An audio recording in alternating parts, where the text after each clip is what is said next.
شهر رمضان الذي أنزل فيه القرآن هدى للناس وبينات من الهدى والفرقان فمن شهد منكم الشهر فليصمه ومن كان مريضا أو على سفر فعدة من أيام أخر. بسم اللہ الرحمن الرحیم. قرآن حکیم کے 27ویں پارے کی تفسیر کا خلاصہ پیش کیا جا رہا ہے.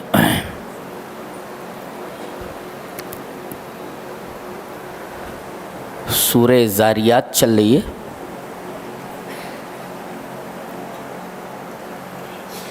اس میں اللہ تبارک و تعالی اپنے ان خاص بندوں کی حالت بتا رہا ہے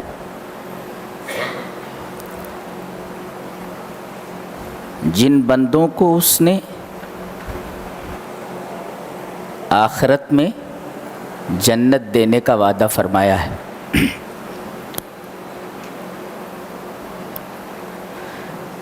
فرمایا بسم اللہ الرحمن الرحیم ان المتقین فی جنات وعیون آخذین ما آتاہم ربہم انہم کانوا قبل ذلک محسنین. ان کے اندر ایسی کون سی خاص بات ہے کہ اللہ تبارک و تعالیٰ نے ان کو جنت دینے کا وعدہ کیا ہے؟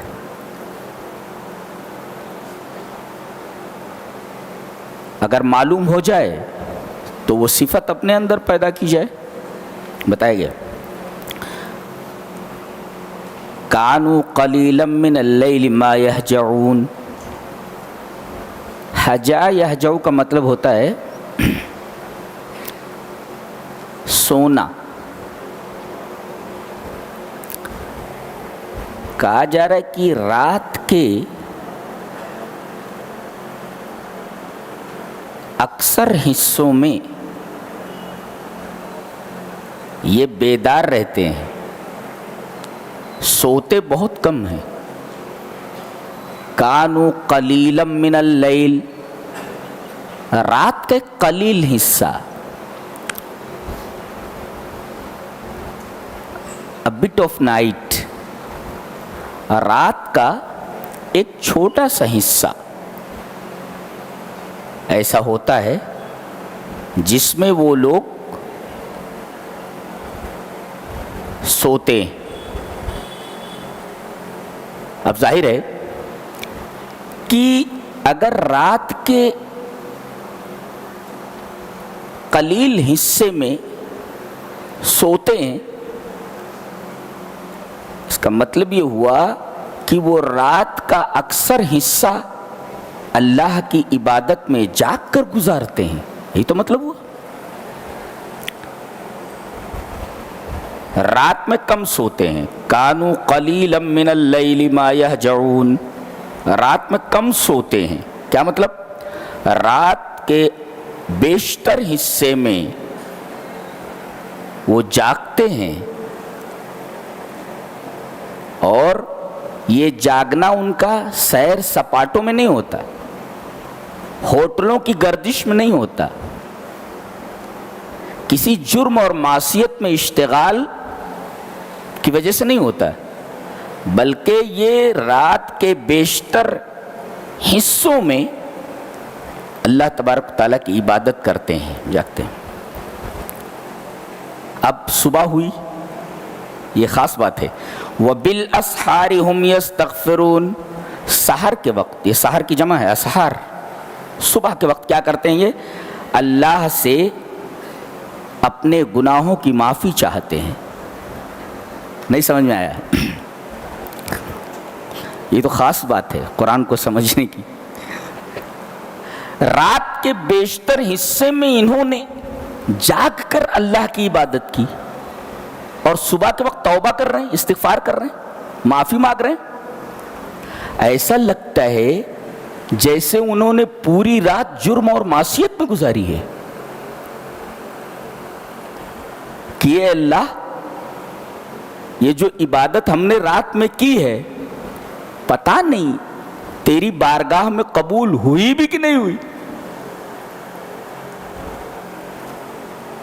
اور اس عبادت میں کتنی کوتاہیاں ہوئی ہیں یہ تجھے معلوم ہے، تو ان عبادتوں کے اندر جو رات میں ہم نے کی ہیں کوتاہیاں ہوئی ہیں، اے اللہ ان کوتاہیوں کو تو درگزر فرما۔ اللہ بتائیے، رات کے بیشتر حصے میں عبادت کرنے کے بعد اپنی عبادت میں کوتاہی کا احساس ہے اور اس کوتاہی کے لیے اللہ تبارک و تعالیٰ سے صبح کے وقت معافی چاہتے ہیں۔ اب بتاؤ، ہماری پوری رات اگر جرم و معصیت میں گزرتی ہے اور صبح ہم اللہ سے معافی نہیں مانگتے تو ان بندوں میں اور ہم بندوں میں کتنا فرق ہے، زمین اور آسمان کا فرق ہے۔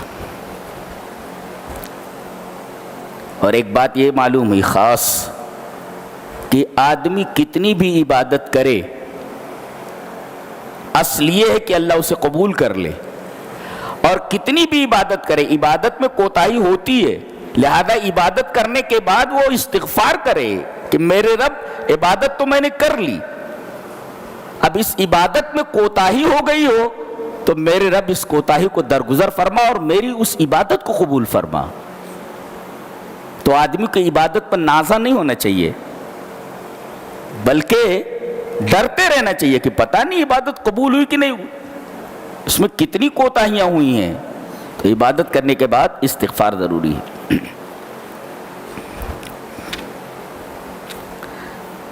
فرمایا گیا وَفِي السَّمَاءِ رِزْقُكُمْ وَمَا تُوعَدُونَ،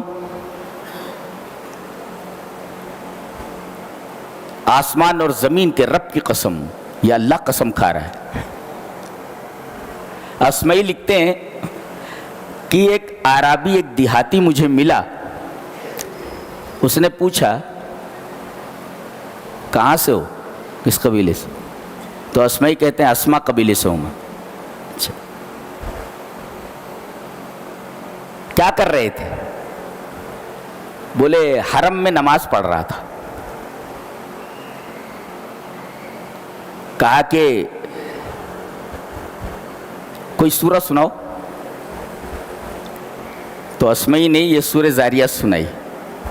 تو جب اس آیت پر پہنچے، کون سی آیت؟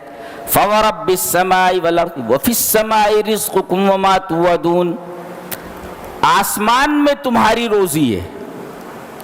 وہ گیا اور جس اونٹ پر وہ آیا تھا کعبے کے لیے، اس اونٹ کو اس نے ذبح کر دیا اور تمام حاجیوں کو کھلا دیا، اور شکار کے لیے اس کے بعد جو کمان تھی اس کمان کو توڑ دیا اس نے، اور کہا کہ جب آسمان میں روزی ہے تو روزی دینے ہی والا ہے، وہ اس کا وعدہ ہے تو دے گا۔ وہ کہتے ہیں کہ ایک دفعہ پھر یہ ملا اور اس کے بعد کہا کہ وہی سورہ سنائیے، تو کہتے پھر سورہ زاریات میں نے پڑھی۔ کہتے جب اس آیت پر میں پہنچا فَوَرَبِّ السَّمَاءِ وَالْأَرْضِ، آسمان اور زمین کے رب کی قسم، تو اس نے ایک چیخ ماری اور کہا کہ کون ہے جس نے میرے رب کو آسمان اور زمین کی قسم کھانے پر آمادہ کیا؟ اس کی بات کی تصدیق نہیں کی۔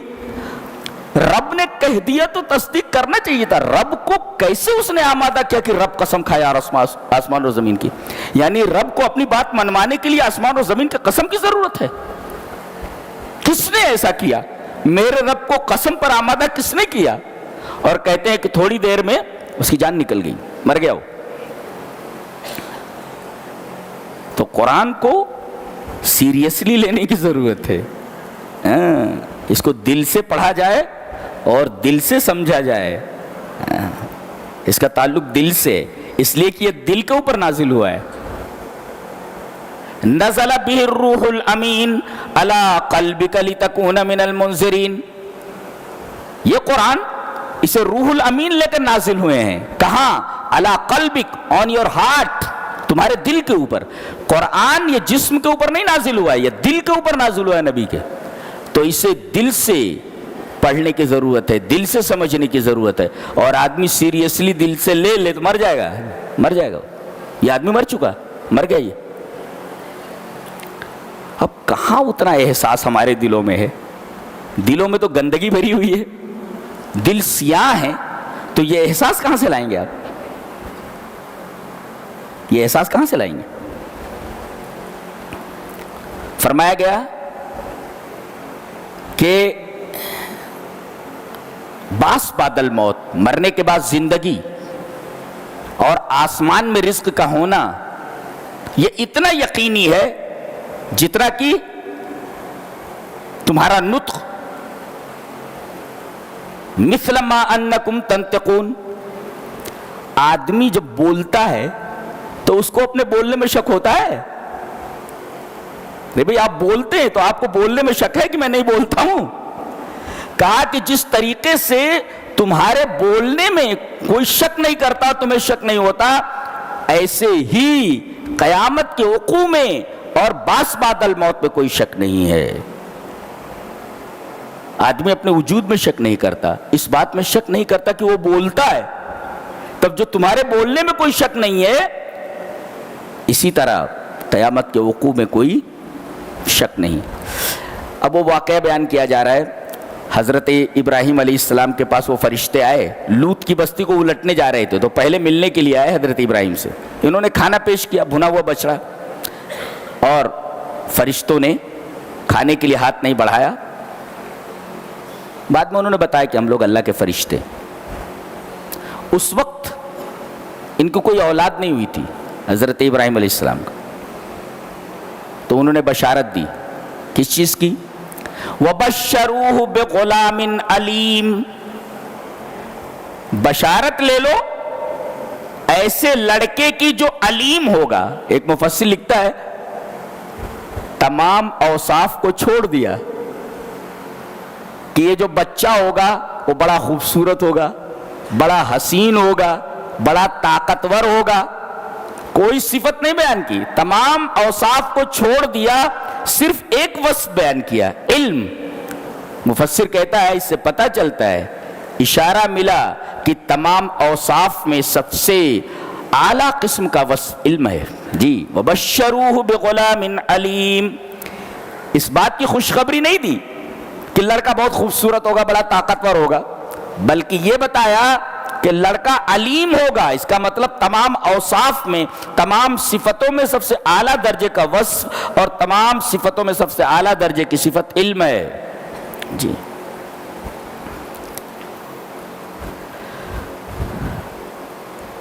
اس کے بعد لوط علیہ السلام کی بستی کا تذکرہ کیا جا رہا ہے کہ یہاں سے وہاں پہنچے وہ فرشتے.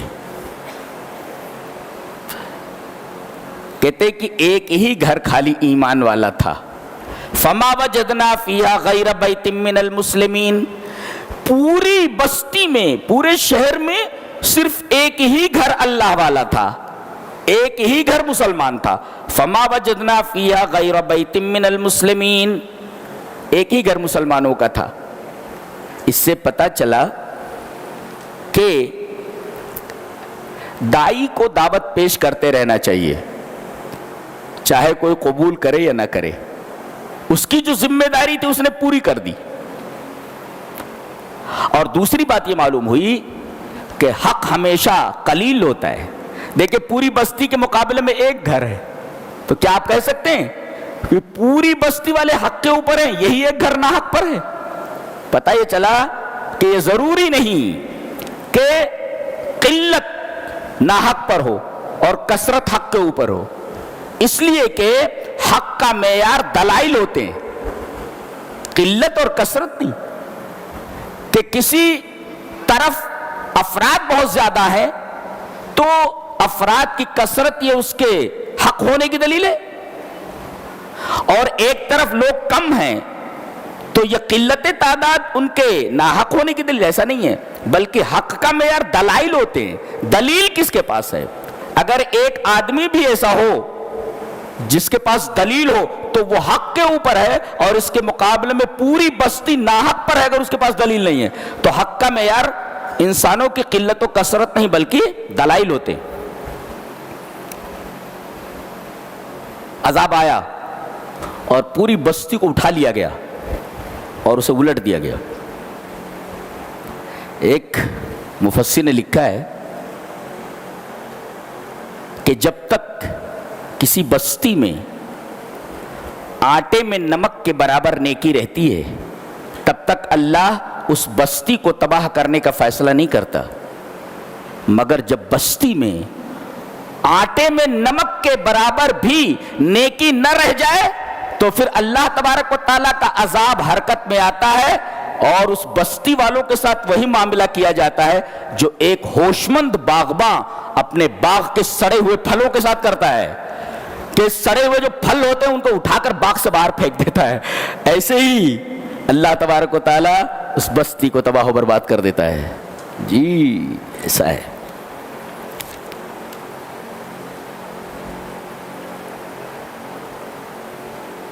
فرمایا وَمِن كُلِّ شَيْءٍ خَلَقْنَا زَوْجَيْنِ، کائنات میں جتنی چیزیں جوڑا رکھتی ہیں، بتاؤ ایک کون ہے جس کا جوڑا نہیں ہے؟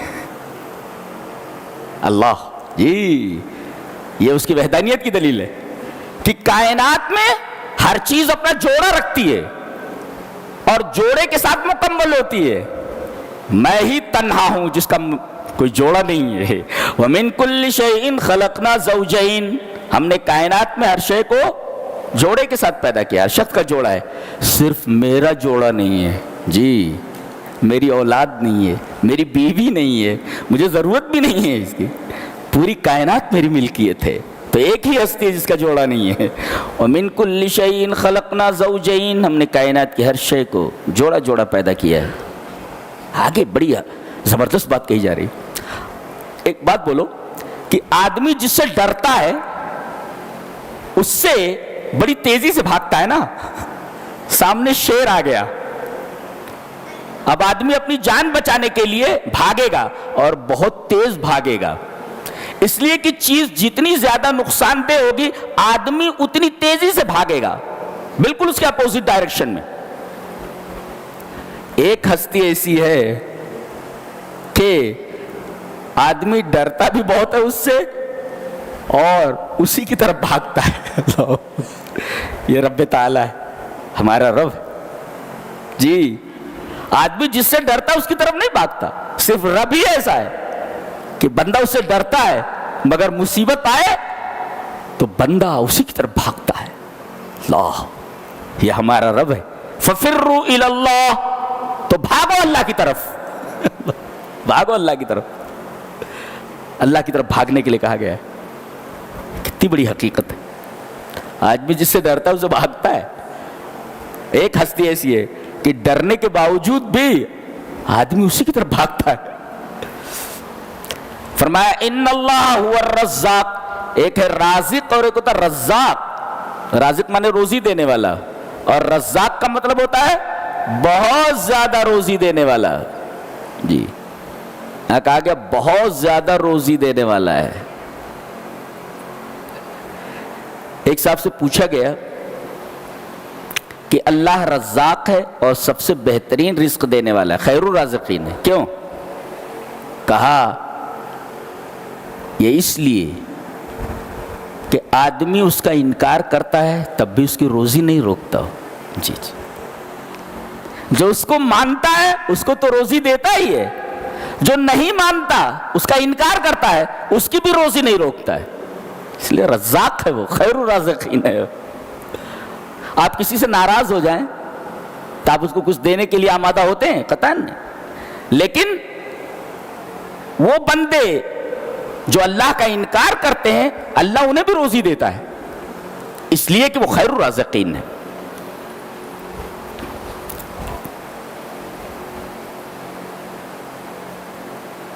کہتے جنتی جنت میں چلے جائیں گے. یہ پہنچ گئے. ان المتقین فی جنات و نعیم، جنت میں پہنچ گئے. اب طرح طرح کے عیش و آرام ہیں، طرح طرح کے عیش ہیں ان کے رب نے ان کو دے دیا ہے، اور کہا جا رہا ہے کہ کھاؤ پیو، یہاں سے کبھی نکالے نہیں جاؤ گے، اور اس کے بعد تمہاری شادی کرا دیتے ہیں. آگے ہے نا، ان المتقین فی جنات و نعیم فاکہین بما آتاہم ربہم ووقاہم ربہم عذاب الجحیم کلوا واشربوا ہنیئا بما کنتم تعملون متکئین علی سرر مصفوفہ وزوجناہم بحور عین. نعمتیں دے دی گئی ہیں، اب ایک بہت بڑی نعمت دی جا رہی ہے، شادی کرا دے. اللہ نے فرمایا ہم شادی کرا دے رہے ہیں، وزوجناہم، ہم شادی کرا رہے تمہاری، کس کے ساتھ؟ حور عین کے ساتھ. اسی طریقے سے عورتوں کو اختیار دیا جائے گا کہ کس سے شادی کرنی ہے، تمہیں کس سے شادی کرنی ہے. وہ جس کو پسند کریں گی عورتوں کو ان کے نکاح میں دے دیا جائے گا، اس آدمی کے نکاح میں دے دیا جائے گا. وہاں تو یہ کہہ دیا گیا کہ آدمی جو چاہے گا وہ ملے گا. تو یہ سوال کہاں سے آیا کہ مردوں کو حوریں ملیں گی تو عورتوں کو کیا ملے گا؟ ملنے کا مطلب یہ نہیں ہے کہ زیادہ سے زیادہ ان کو دے دیا جائے، بلکہ ملنے کا مطلب یہ ہے کہ ان کو دے دیا جائے، اس پر وہ راضی ہو جائیں. یہ ہے اصل رضا ہے، اتنا مل جائے کہ آدمی راضی ہو جائے اس کے اوپر. تو مردوں کو اتنا دے دیا جائے گا کہ وہ راضی ہو جائیں گے، اور عورتوں کو اتنا دے دیا جائے گا کہ وہ بھی راضی ہو جائیں گے. لہذا یہ سوال اس سرے سے پیدا نہیں ہوتا کہ ان کو اتنا کیوں ملا، ان کو اتنا کیوں ملا. جی یہ سوال ہی پیدا نہیں ہوتا، اس لیے کہ وہاں تو اختیار ہے. کیا چاہیے تم کو؟ کیا چاہیے؟ یہ چاہیے، ٹھیک ہے لے لو. وہاں تو کوئی ریسٹرکشنز ہے ہی نہیں، کوئی پابندی ہے ہی نہیں.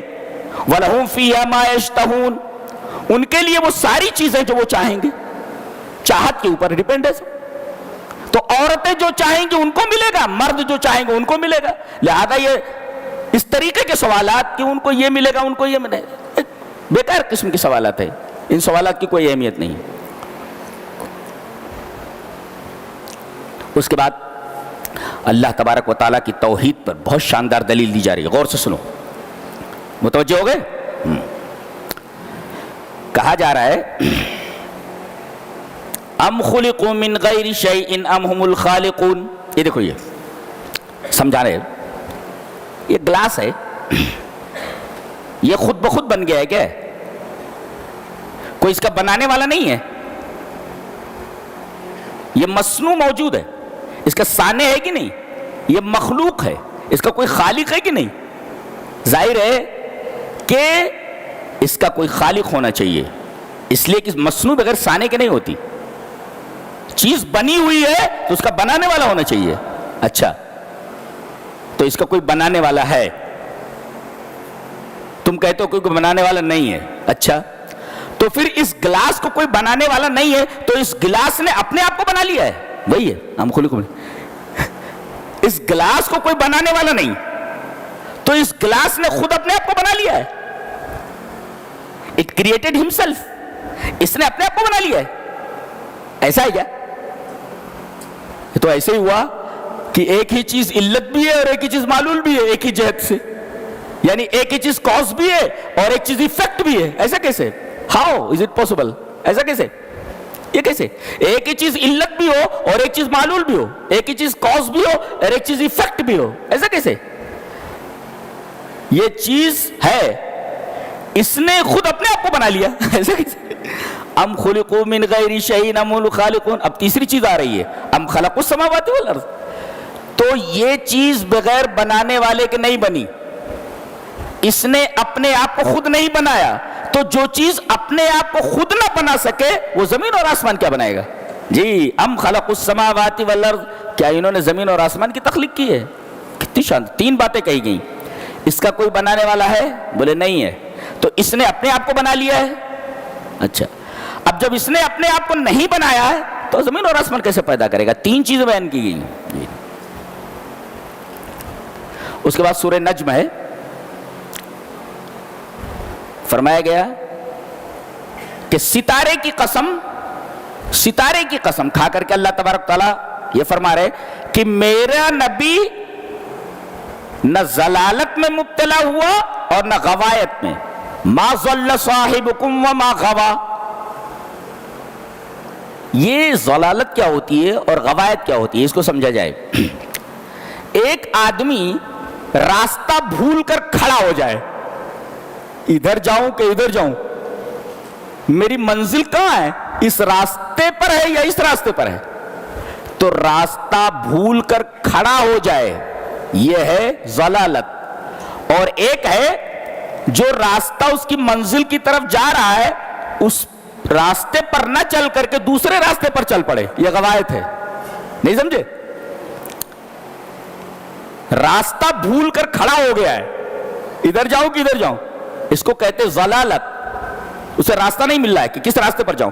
اور ایک راستے پر چل تو رہا ہے مگر وہ غلط راستے کے اوپر چل رہا ہے, جس راستے پر جانا چاہیے اس راستے پر نہیں چل رہا ہے, اس کو کہتے غوایت. اور ایک مطلب اور بھی ہے کہ ضلالت کہتے ہیں علم کی گمراہی کو, اور غوایت کہتے ہیں عمل کی گمراہی کو. پتہ یہ چلا کہ میرے نبی کا علم بھی گمراہ نہیں ہے اور میرے نبی کا علم بھی گمراہ نہیں ہے. جی, میرے نبی کا جس طریقے سے علم سچا ہے ایسے ہی اس کا عمل بھی سچا ہے, یہ بتایا گیا. تو وَالنَّجْمِ إِذَا هَوَىٰ مَا ضَلَّ صَاحِبُكُمْ وَمَا غَوَىٰ, یہ بتایا گیا. ردم دیکھیں کتنا خوبصورت ہے اس کا, یہ پوری کی پوری سورہ عجیب و غریب ردم ہے اس کا, اتنا حسین ردم ہے کہ داد نہیں دی جا سکتی. پڑھتے دیکھیں. وَالنَّجْمِ إِذَا هَوَىٰ, واو کھڑا پر زبر یہ پر, مَا ضَلَّ صَاحِبُكُمْ وَمَا غَوَىٰ وَمَا يَنْطِقُ عَنِ الْهَوَىٰ إِنْ هُوَ إِلَّا وَحْيٌ يُوحَىٰ علمه شدید القوى ذو مرة فاستوى وهو بالأفق الأعلى ثم دنا فتدلى فكان قاب قوسين أو أدنى فأوحى إلى عبده ما أوحى ما كذب الفؤاد ما رأى أفتمارونه على ما يرى ولقد رآه نزلة أخرى عند السدرة المنتهى عندها جنة. وجدان میں الٹے ایسا کلام ہے, وجدان آدمی کی طبیعت پریشان ہو جائے ایسا کلام ہے وہ. دیکھ رہے ہیں آپ کسی بات کرتا اللہ تعالیٰ. سبحان اللہ و بحمدہ سبحان اللہ العظیم.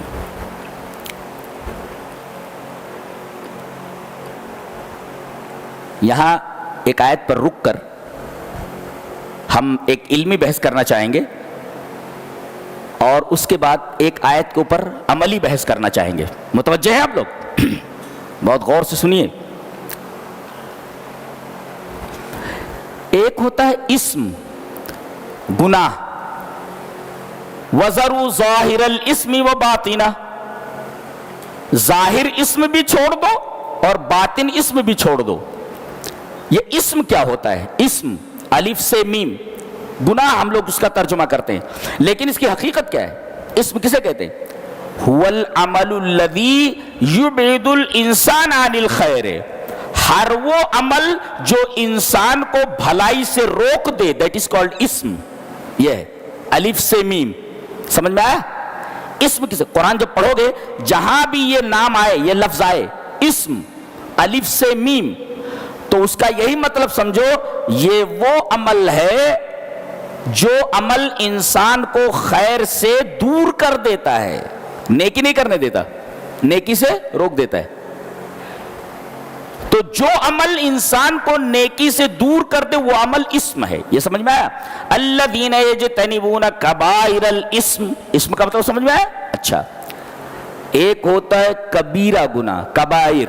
جی کبیرہ گناہ, کبیرہ گناہ کسے کہتے ہیں؟ جس کے اندر 5 چیزیں ہوں, نفی ایمان ہو, کہا جائے کہ اگر یہ کرو گے تو ایمان چلا جائے گا, ایمان کی نفی ہو جاتی, اور دوسرے لعنت کی گئی ہو کہ یہ کرو گے تو اللہ کی لعنت ہوگی اس کے اوپر, جیسے علم چھپانا, اولئک یلعنہم اللہ یلعنہم, لعنت. نفی ایمان کہ ایمان ہی نہیں رہ جائے گا, دوسرے لعنت, تیسرے غضب کہ اللہ کا غضب اس کے اوپر ہوگا, اور یہ تیسرے وعید ہو, وعید کہ اگر تم ایسا کرو گے تو جہنم ملے گی, یہ وعید ہے. یہ کرو گے تو قبر میں عذاب ہوگا. اور 5ویں چیز ہے وعید کے ساتھ حد, اگر یہ کرو گے تو حد لگے گی دنیا میں, چوری کرو گے تو ہاتھ کاٹ دیا جائے گا, زنا کرو گے شادی شدہ ہو تو رجم کر دیا جائے گا, بے شادی شدہ ہو تو 100 کوڑے لگائے جائیں گے. تو جس گناہ کے اوپر ان 5 چیزوں میں سے کوئی ایک چیز دائر ہو سمجھو وہ گناہ کبیرہ ہے. سمجھ میں آیا؟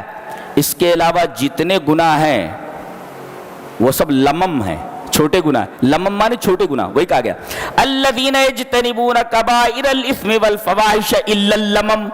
تو لمم کسے کہتے ہیں؟ ما دون الکبائر، کبیرہ گناہوں سے الگ جو چیزیں ہیں وہ لمم ہے، صغائر. اتنا سمجھ میں آیا؟ اسم کسے کہتے ہیں؟ کبیرہ گناہ کسے کہتے ہیں؟ جس کے اندر 5 چیزیں پائی جائیں، 5 چیزوں میں سے ایک چیز. اور کبیرہ گناہوں میں ایک اکبر الکبائر ہے. بڑا تو ہے گناہ لیکن بڑوں میں سے بھی بڑا، بڑے گناہوں میں سے بھی بڑا کیا؟ الاشراک باللہ. یہ اکبر الکبائر ہے، اللہ کے ساتھ شرک کرنا. تو کتنی چیزیں معلوم ہوئی؟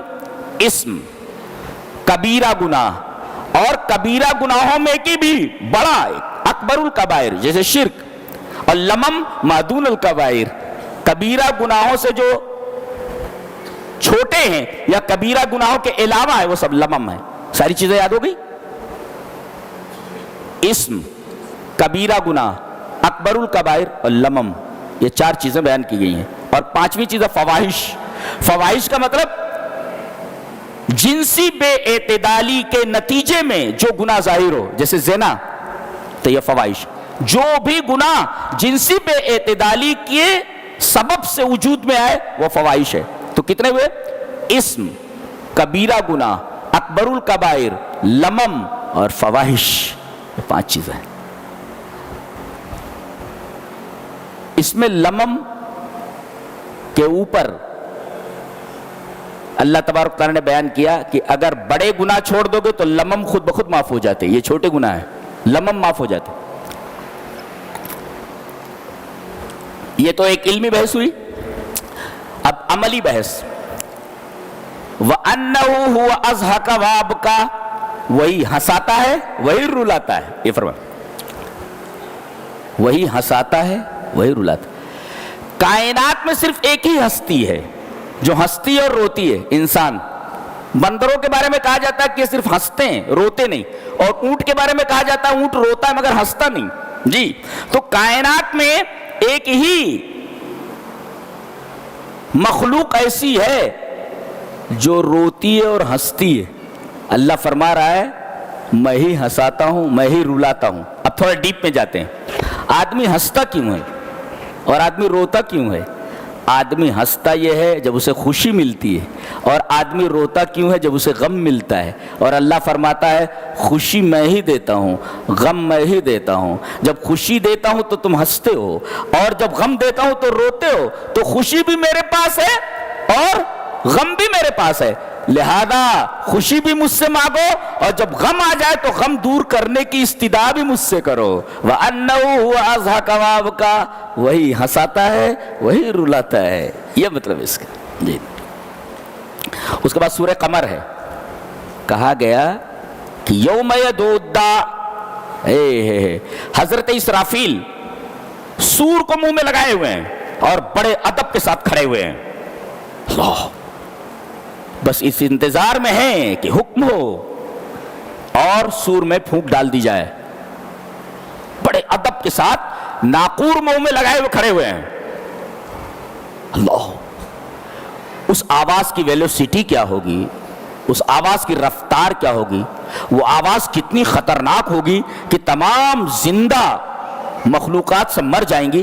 وہ کیسی آواز ہوگی وہ، اور وہ کیسا سور ہوگا. بڑے ادب سے اپنے منہ میں ناقور لگائے ہوئے حضرت اسرافیل کھڑے ہیں. سور پھونک دیا جائے گا، لوگ مر گئے اور پھر سور پھونکا جائے گا تو سب زندہ ہو جائیں گے. اچھا اس کا مطلب ایک ہی چیز زندگی کا سبب ہے اور ایک ہی چیز موت کا سبب ہے. آواز وہی ہے. پتہ نہیں سور میں کون سی آواز ہوگی جس سے لوگ مر جائیں گے، اور سور میں آواز کی کیا کیفیت ہوگی کہ لوگ زندہ ہو جائیں گے. سور تو ایک ہی ہے نا، اور پھونکنے والا فرشتہ بھی ایک ہی ہے، لیکن اس سے نکلنے والی ایک آواز مخلوقات کی موت کا سبب ہے، اور اس سے نکلنے والی آواز مخلوقات کی زندگی کا سبب ہے. کہا گیا مر جائیں گے لوگ. یوم یدعو الداعی الی شیء نکر، ایک ناپسندیدہ چیز کی طرف انہیں بلایا جائے گا، چلو، تو جس طرف سے آواز آ رہی ہے نا اسی طرف لوگ بھاگیں گے، بھاگ رہے ہیں. اور کیسے؟ خشان ابصارہم، ان کی نگاہیں جھکی ہوئی ہوں گی، ادھر ادھر نہیں دیکھ رہے ہوں گے، سیدھے بھاگ رہے ہوں گے آواز کی طرف. اور کیسے نکلیں گے؟ یخرجون من الاجداث کانہم جراد منتشر، اپنی قبروں سے اس طرح نکلیں گے جیسے بکھری ہوئی ٹڈیاں. ایک ہوتا قبر، ایک ہوتا جدس. قبر کی جماعت یہ قبور اور جدس کی جماعت یہ اجداث. دونوں میں فرق کیا ہے؟ قبر وہ ہے جس کے نشانات ظاہر ہوں، ارے یار ایک تو قبر ہے. اور جدس کسے کہتے ہیں؟ قبر کے نشانات ظاہر نہ ہوں، مٹ گئے.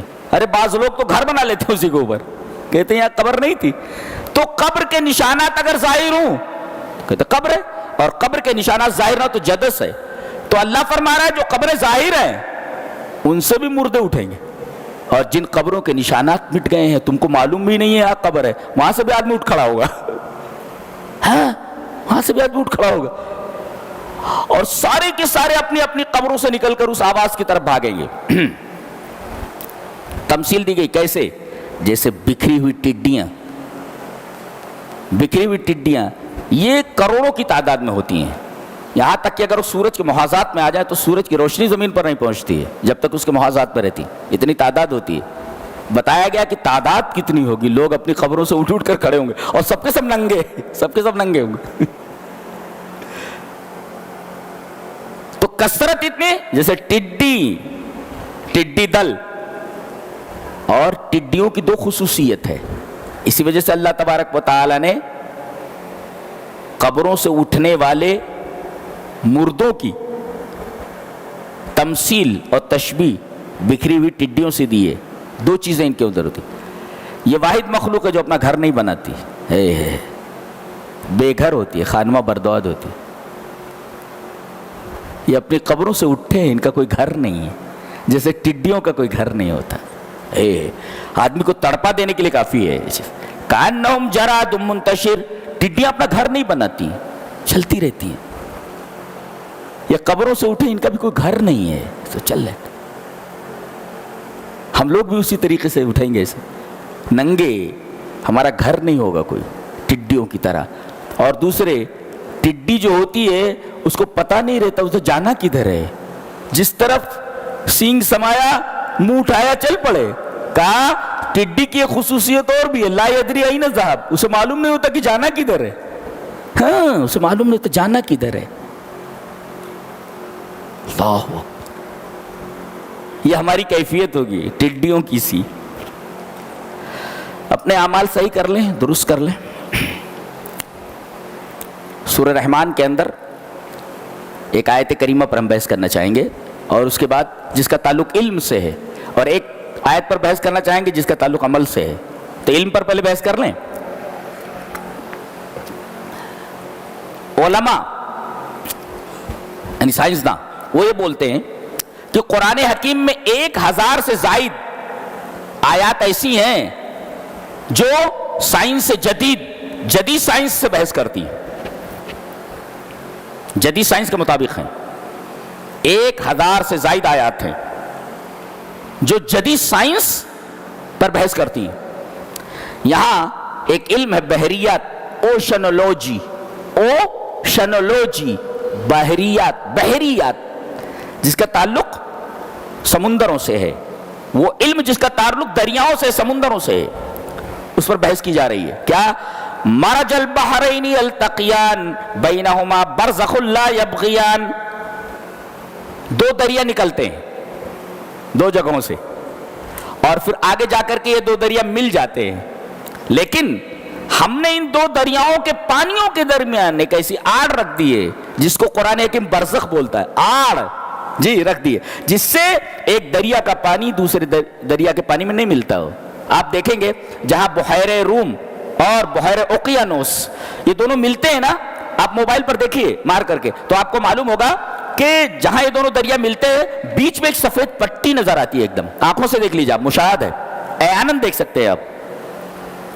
جہاں بحیرہ روم اور بحیرہ اوقیانوس یہ دونوں سمندر جہاں ملتے ہیں، دونوں دریاؤں کا پانی الگ الگ ہے، رنگ بھی الگ الگ ہے، اور دونوں کے درمیان ایک سفید پٹی نظر آتی ہے.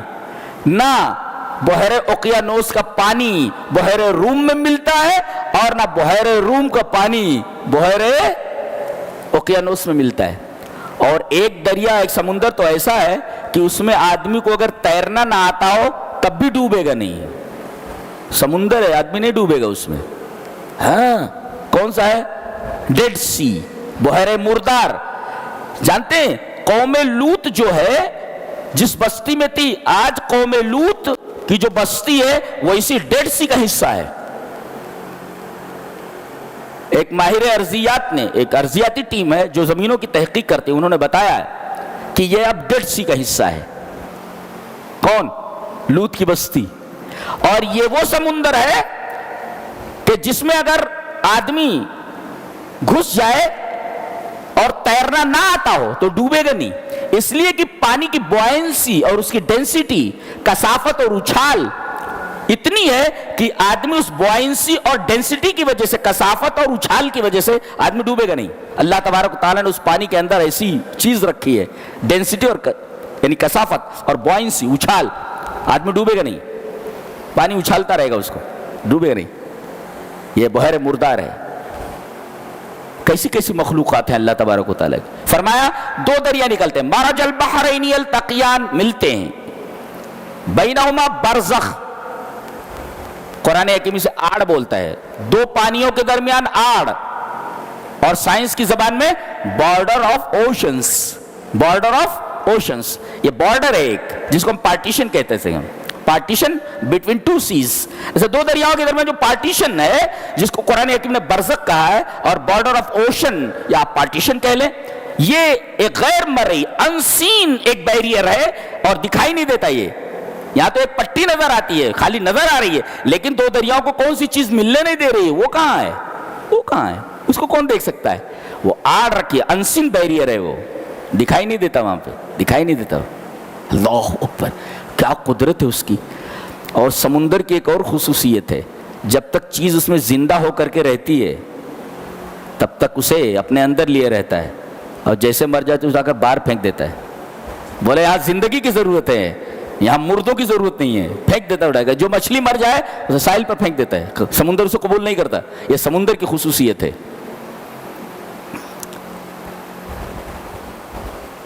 تو مرج البحرین یلتقیان بینہما برزخ لا یبغیان فبأی آلاء ربکما تکذبان. کیسی سورہ، آدمی اس کو پڑھنے لگے تو دل دھڑکنے لگتا ہے. وہ تو پڑھتے ہوئے میں پریشان ہو جاتا ہوں. اس کو پڑھتا ہوں تو میرا دل دھڑکنے لگتا ہے ایسے ایسے. الرحمن علم القرآن خلق الانسان علمه البیان الشمس والقمر بحسبان والنجم والشجر يسجدان والسماء رفعها ووضع الميزان الا تطغوا في الميزان واقيموا الوزن بالقسط ولا تخسروا الميزان. یہ انسان کا کلام ہے. انسان ہے تو بول سکتے کیا؟ ایک پاگل بھی بول سکے کہ یہ انسان کا کلام نہیں ہے. ایسی رعایتیں ہوتی ہیں کلام میں اور ذرہ برابر تکلف نہیں ہے. یہ کلام کی خصوصیت. تو ایک علمی بات ہوئی اوشنولوجی کے تعلق سے، اس لیے کہ اوشنولوجی ایک علم ہے. آئیے عمل پر ایک بات کرتے ہیں.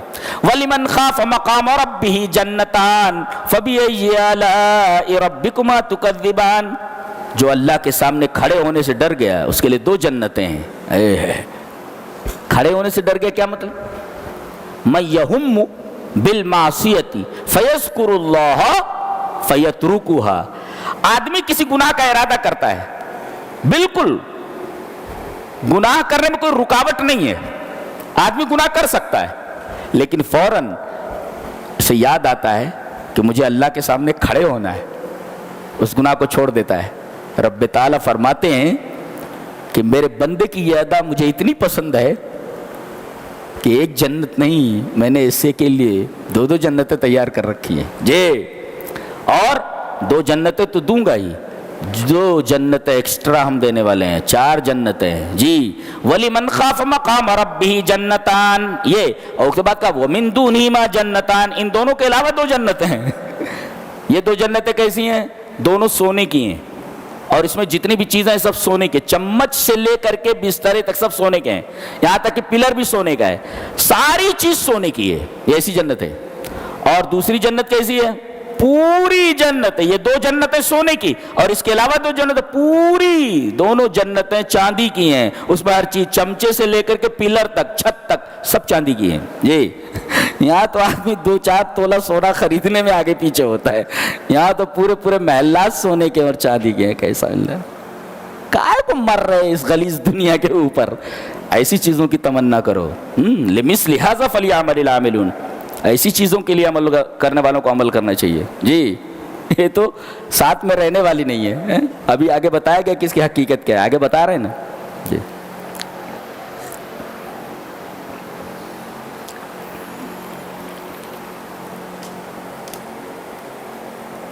اب دل سنبھال کر کے بیٹھو. سورہ واقعہ متوجہ ہو گئے. کہا کہ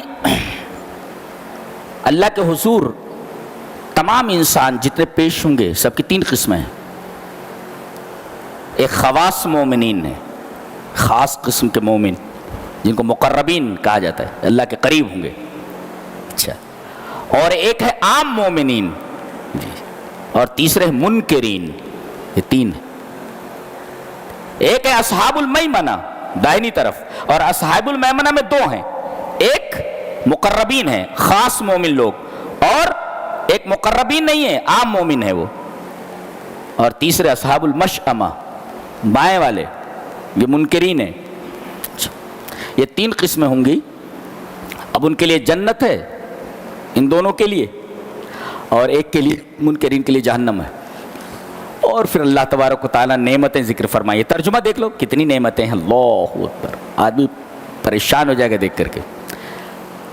نعمتوں سے لے کر لڑکیوں تک کا تذکرہ ہے. لڑکیاں کیسی ہوگی وہ دیکھ لو کیسے, بالکل عمر دونوں کی ایک جیسی, ایک جیسی, اور اسپیشل ان کو تیار کیا گیا ہے. انا انشأناہن انشاء, اسپیشل تیار کیا گیا ہے ان کو جی جنتیوں کے لیے. ایسی لڑکیاں ہیں, حوریں ایسی ہیں سمندر میں تھوک دے تو سمندر کا پانی میٹھا ہو جائے. جی اپنا دوپٹہ لہرا دے تو جھماکے ہونے لگے کائنات میں. جی ایسی لڑکیاں ہیں. یہاں تو برش نہ کریں 2 دن تو منہ سے بدبو آنے لگے. ایک ہفتہ بالوں میں کنگھی نہ کریں تو جوئیں پڑ جائیں. یہاں تھوک دے تو سمندر کا پانی میٹھا ہو جائے. ایسی لڑکیاں ہیں. اور یہاں تو کبھی کبھی چک چک ہو جاتی ہے. وہاں کیا ہے, اتنی محبت کرنے والی ہوں گی کہ چک چک کرنے کی ضرورت ہی نہیں ہے. کہاں جی کائے کو چلا رہے ہیں جی, یہ سب نہیں ہو گیا. عرباً اترابا, محبت کرنے والی لڑکیاں ہوں گی سب. جی محبت کرنے والی لڑکی, اور ایسی اسپیشل ہوں گی کہ انہیں کسی انسان نے چھوا بھی نہیں ہوگا نہ کسی جن نے.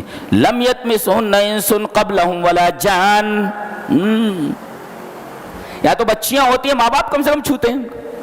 کہا کہ ایسی لڑکیاں ہیں یہ کہ جن کو کسی انسان نے چھوا تک نہیں ہے اور نہ کسی جن نے. ایسی پاکیزہ عورتیں ہیں. تو یہ لڑکیوں کا تذکرہ ہے. ابکارا, اور سب باقرہ ہوں گی, سب کنواری. فجعلناہن ابکارا. جی اب دل دھڑک جائے, دل پریشان ہو جائے, اس کا تذکرہ ہو رہا ہے. تمام انسانوں کو اس حال سے ایک دن ضرور گزرنا ہے. کیسے؟ فلولا اذا بلغت الحلقوم, انسان کی جو روح ہے وہ حلق میں آ جائے گی ایسے یہاں پہ. جی مفسرین لکھتے ہیں کہ روح جو ہوتی ہے پورے بدن میں ہے, تو نیچے سے اوپر کی طرف نکلنے کے لیے بعض علماء نے کہا کہ نکلتی ہے یہ آنکھوں سے. اس وجہ سے حدیث میں ہے کہ جب یہ نکلتی ہے تو آنکھ اس کا پیچھا کرتی ہے. تو غالباً کچھ علماء کی رائے یہ ہے کہ آنکھ سے نکلتی ہے, یہ آنکھ کی طرف نیچے سے اٹھتی ہے اور حلق میں آ کر اٹک جاتی ہے یہاں پر. فلولا اذا بلغت الحلقوم, یہ حلقوم میں آ گئی. اب کہتے ہیں تنقطع علائق الدنیا کلہا, دنیا کے تمام تعلقات اب ختم ہو گئے. واقبل علی الاخرہ, اب آخرت کا منظر اس کے سامنے ہے. وانتہا من الدنیا, دنیا ختم ہو گئی. حلق میں روح آئی کہ کہ دنیا کا معاملہ ختم ہو گیا، اب اس پر کیا گزر رہی وہ بتا نہیں سکتا وہ، اور اب آخرت اس کے سامنے ہے، اور تم، اس کی تو یہ حالت ہے، اور تم وَأَنْتُمْ حِينَئِذٍ تَنْظُرُونَ، تم اس کے رشتہ دار ہو، تمہارا محبوب ہے وہ، تمہاری بیوی ہے وہ، تمہارا بیٹا ہے وہ، تمہاری بیٹی ہے وہ، تمہارا کوئی محبوب ہے، عزیز ہے کوئی، تم دیکھنے کے علاوہ کچھ نہیں کر سکتے۔ وَأَنْتُمْ حِينَئِذٍ تَنْظُرُونَ، اللہ نے فرمایا صرف تم دیکھتے رہتے ہو، اور سامنے سے ملک الموت روح کو نکال کر کے لے کر چلا جاتا ہے، تم کچھ نہیں کر سکتے۔ دنیا کا بڑا سے بڑا سائنٹسٹ، دنیا کا بڑے سے بڑا ڈاکٹر روح کو روک نہیں سکتا، جب گلے میں پہنچ جاتی ہے تو واپس نہیں لا سکتا، جی واپس نہیں لا سکتا، تم صرف دیکھتے رہتے ہو۔ یہ انسان کی بیچارگی ہے، جو زندہ ہے ان کی بھی بیچارگی دیکھو، اور جو اب دنیا سے جانے والا ہے اس کی بھی بیچارگی دیکھو، کہ وہ کچھ بول نہیں سکتا، اور تم ہو، تم بھی کچھ بول نہیں پا رہے ہو، تم خالی دیکھ رہے ہو۔ وہ دیکھ رہا ہے تو آخرت کی طرف دیکھ رہا ہے، اور تم دیکھ رہے ہو اس کی طرف، وہ بھی کچھ نہیں کر سکتا، تم بھی کچھ نہیں کر سکتے۔ فَلَوْلَا إِذَا بَلَغَتِ الْحُلْقُومَ وَأَنْتُمْ حِينَئِذٍ تَنْظُرُونَ، تم خالی دیکھتے رہتے ہو، کچھ کر نہیں سکتے۔ تم کتنے بے بس ہو، کتنے لاچار ہو، اور وہ مرنے والا بھی کتنا بے بس اور لاچار ہے، وہ تم سے کچھ کہہ نہیں سکتا اور تم اس کے لیے کچھ کر نہیں سکتے، وہ تم سے کچھ کہہ نہیں سکتا اور تم اس کے لیے کچھ کر نہیں سکتے، دونوں کے دونوں کتنے بے بس اور لاچار ہو۔ اللہ فرما رہا ہے تم وہاں بیٹھے رہتے ہو نا، لیکن ہم اس میت کے مرنے والے شخص کے قریب تم سے زیادہ قریب رہتے ہیں، تم سے زیادہ قریب ہم ہوتے ہیں۔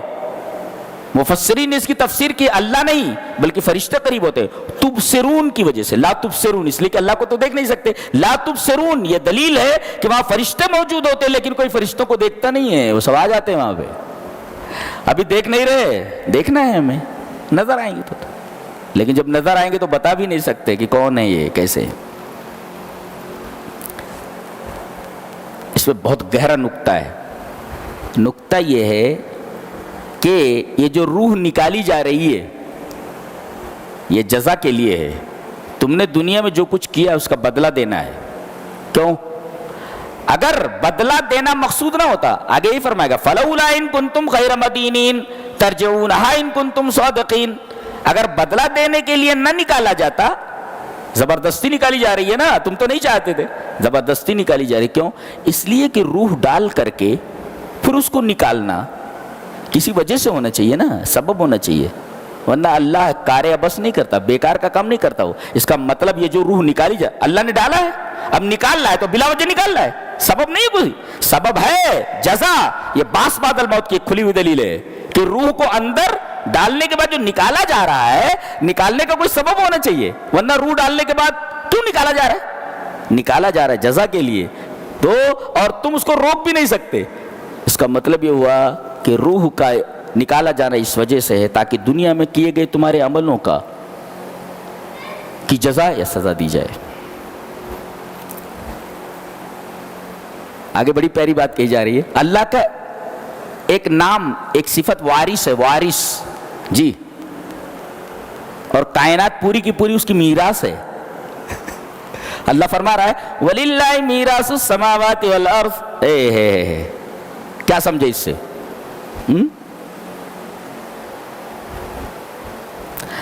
یہ پوری کی پوری کائنات اللہ کی میراث ہے، اس سے کیا سمجھے آپ؟ اور اللہ وارث ہے، تو کسی کے مرنے کے بعد وراثت کسی کو ملتی ہے نا، تو اللہ کی ایک صفت ہے وارث۔ یہ لفظ وارث بتا رہا ہے کہ کائنات ایک دن پوری کی پوری ختم ہو جائے گی۔ ابھی تمہیں یہاں تھوڑی سی ملکیت دے دی گئی ہے، میں گھر کا مالک ہوں، میں دکان کا مالک ہوں وغیرہ وغیرہ، لیکن ایک دن یہ سب ختم ہو جانے والا، تم سب مر جاؤ گے، اور مرنے کے بعد میراث کس کو ملنے والی ہے؟ پوری کی پوری اللہ کی، اس لیے کہ وہ وارث ہے نا۔